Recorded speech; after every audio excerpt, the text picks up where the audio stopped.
We have all heard it before. Email marketing is key to growing your organization.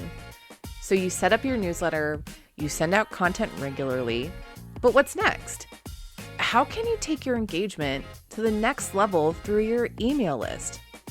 Well, the answer is a well-planned nurture campaign. That's what we're talking about today. Welcome to the Rooted in Community podcast, a podcast for service-based organizations, small businesses, and entrepreneurs looking for simple and actionable marketing tips to grow their audience online. I'm your host, Celia Coughlin-Surridge, and in this solo episode, I'm going to be walking you through the steps to plan a successful email nurture campaign, which is also referred to as an automation or a drip campaign. Before we jump into our discussion, I wanted to point out that one of the very first tools you need as a business or nonprofit is an email service provider. If you don't have an email list or you're trying to balance your contact list in Gmail, then you're wasting time and losing out on opportunities to connect with your audience. That is why I would like to invite you to take advantage of a 60-day free trial of Constant Contact. Constant Contact is the program that we use with our clients, and I swear by their customer service and easy-to-use platform. With so many features like event registration, websites, and text marketing, just to name a few, do yourself a favor and try out Constant Contact today. Work smarter, not harder, and get a 60-day free trial by signing up at constantcontact.ricpodcast.com. So let me first define what exactly a nurture campaign is. A nurture campaign is an email series that you send out to your followers. So for example, someone subscribes to your list and you send them 3 or 4 introductory emails telling them a story about your organization. Or if you're trying to do a sale, or if you're trying to drive somebody to an event and you do a series of emails, that is also a nurture campaign. Now, I've spent a little time putting together a little download for you. Go to learn.modernrootsmarketing.com and download the free Creating an Email Automation That Works PDF. Now, you can listen to this episode and just jot down notes if you'd like, but this printable will actually help walk you through all of the steps and kind of gives you a little bit of tips and tricks along the way that we may not cover in the episode. So I would highly suggest downloading that at learn.modernrootsmarketing.com. Now, the first step in a successful nurture campaign is clearly identifying your message. And what you're really going for is a couple of things, right? So you are going to be, first of all, identifying what are you asking your audience for? And then you also are going to want to make sure that you've spent time really cultivating the value you bring to your audience. You know, basically the reason why they want to buy in to whatever it is you're either trying to ask them for or sell to them. So go ahead and first jot down, what are you asking your audience for? Ultimately, what is the goal of this nurture campaign? Is it a one-time or monthly donation? Is it making a purchase? Are you trying to ask them to follow you on social media, register for an event, abandon cart reminder? The possibilities are endless, but you need to define what you're asking your audience for. And after you've done that, the next thing is really moving into the what value do you bring your audience and how do you tie that into your ask? So, you're looking at this through multiple lenses too. First of all, you're going to be directing your audience somewhere, either it's your website or your social media. You're going to want to look at those landing pages or wherever you're sending people to make sure that your information is up to date, it's robust, engaging, so people will stay there. That And that really comes into, what information are you going to need to provide your audience so they actually respond to your ask? Do you have compelling points to draw on your audience, testimonials, blog articles, frequently asked questions? Is this information that needs to live where you're directing your audience? This is really where you need to kind of look at everything you've got going on, your website, social media, and then your emails as well. And we're going to be actually building out those emails towards the end of the episode. But for now, you're just looking at, okay, what's my entire messaging? What is everything I'm trying to say here? And the core question is, what value does your ask bring your audience? Why is this important to your audience? If it's a sale, for example, well, it's important because it's going to save you money. And this is only around for a temporary time period. If you're asking for a one-time or monthly donation, the value that you bring to your audience is the opportunity to become involved in your nonprofit, to help their community, to save a life. Whatever your mission is, if you're a mission-driven environment, this is where it comes into play. So you really want to make sure that you've spent some time identifying your message, make it as clear as possible, and also make sure that where you're directing your audience, it is super easy for them to engage with you. So the next step is to map out your campaign. After you've spent all of that time making sure that where you're sending your audience is solid and strong, and you know what your messaging is going to be like, and you know that you need photos or testimonials, donor stories, etc. After you already know all of that, you can spend some time mapping out your campaign. And based on your messaging and the information you jotted down, how many emails should you plan out? So this comes down to kind of a balance of who is your audience and, what kind of content do you have? You want to keep in mind that your emails should be easy to read and understand, brief in length, and also sent on a schedule that's appropriate for your audience. So is your audience super engaged? Will daily emails work for you? Or would you rather go for weekly? Now, the whole goal is to plan this out in advance, so that way you're not doing the work as this campaign is going out. So don't worry if you're like, oh my gosh, this is potentially a lot of work. It really, if we plan this out and we lay the groundwork now, this automation will run for you and you won't have to do any active work. This is also useful if you're planning out kind of like an onboarding email or a course email or something that can run, when someone just signs up for your newsletter or just purchases something for you. This does not have to be something that you're immediately planning on sending out. Maybe it's a trigger, a purchase or something causes this nurture campaign to happen. But this is where that planning aspect is so important. What are your promotions? What are you doing this year? Why would you want a nurture campaign? If you've already spent time building this out, then that's the beauty of a nurture campaign. It does all of the work for you after you've set it up, and it goes out to anybody. So once again, we're going to go back to based on your messaging and the information you jotted down on the last page. How many emails should you plan out? Figuring all of that in place, what is this for? What's your goal? And on average, a nurture campaign is somewhere between 4 to 6 emails long, but it can be a little bit shorter, 2 or 3 emails, or you could go something a little bit longer, like 7 to 10 emails. This all comes down to what is your goal and who is your audience. So the next question is, when will you send your campaign and what is the sequence? Are there specific dates to include, or will this be sent after a specific trigger, such as a newsletter subscription? When will you send the other emails in your campaign?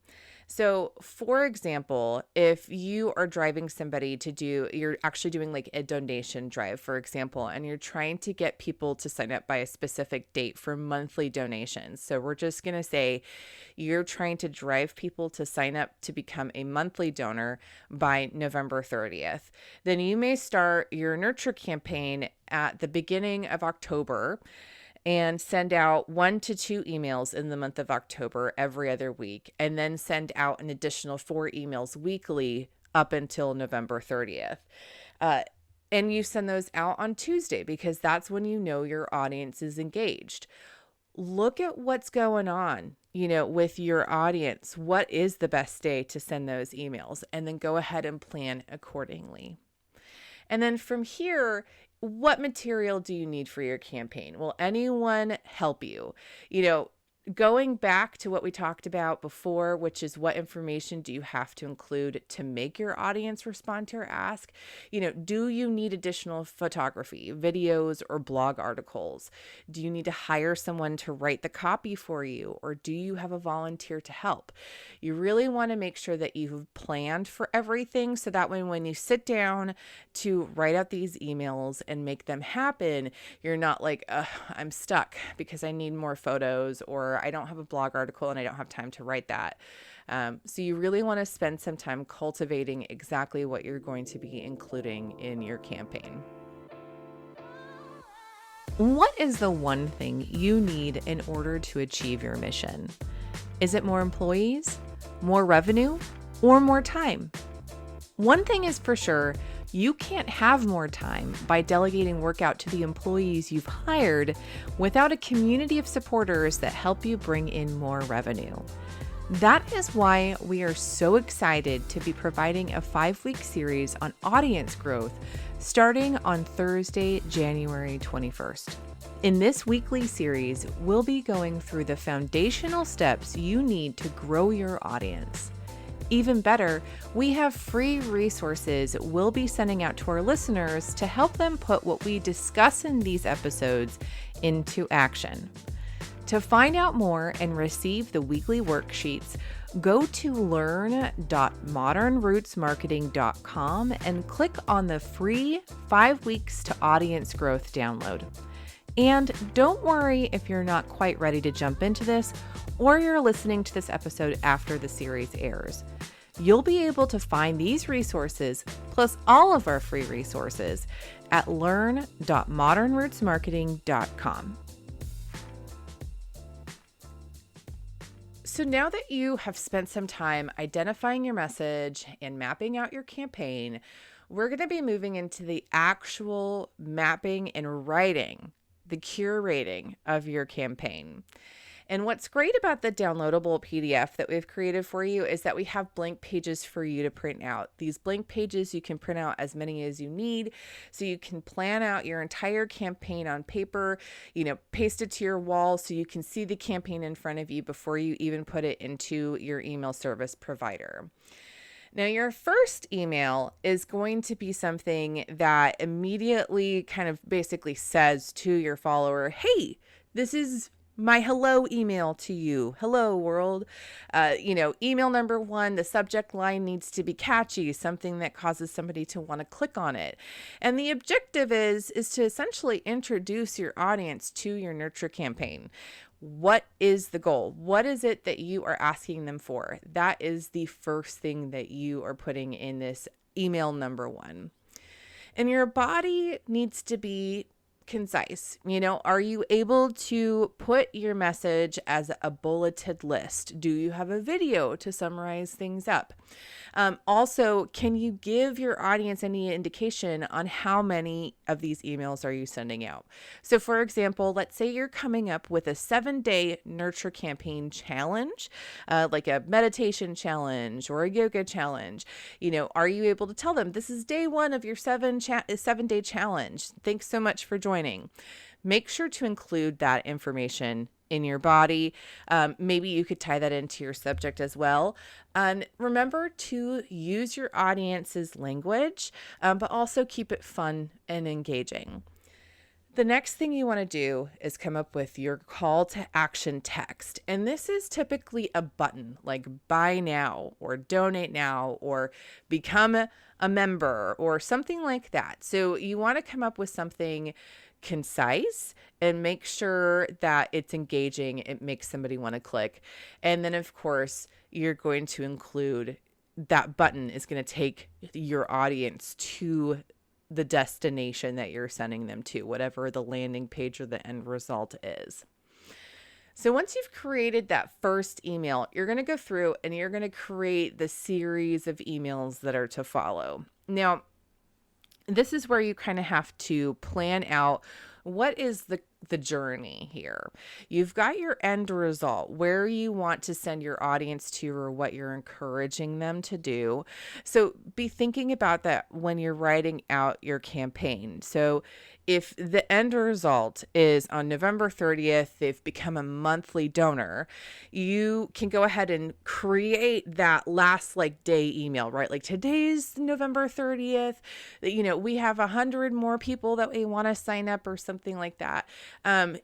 Obviously with these emails, you can edit them at any point in time, especially if this is a real-time event. But let's say it's just that 7-day meditation challenge, right? And you're just setting this up for anyone who signs up at any point in time. There's no time frame. You're not planning on editing these. You still want to put something like, congratulations, you reached the 7th day, or, something to indicate the finality of the nurture campaign. Make sure that you've spent some time writing that out and that the subject and the body both reflect that. Then you can kind of create your emails in between. So, is there a halfway point, or, is there a specific milestone within your nurture campaign that you want to highlight? You are going to use these worksheets so you can plan that out accordingly. And once again, put yourself into your audience's shoes. Try to push away any knowledge you have about your organization, and be sure that you are writing clear and concise copy that is super easy to understand and that amplify your message and this journey that you're sending your audience through.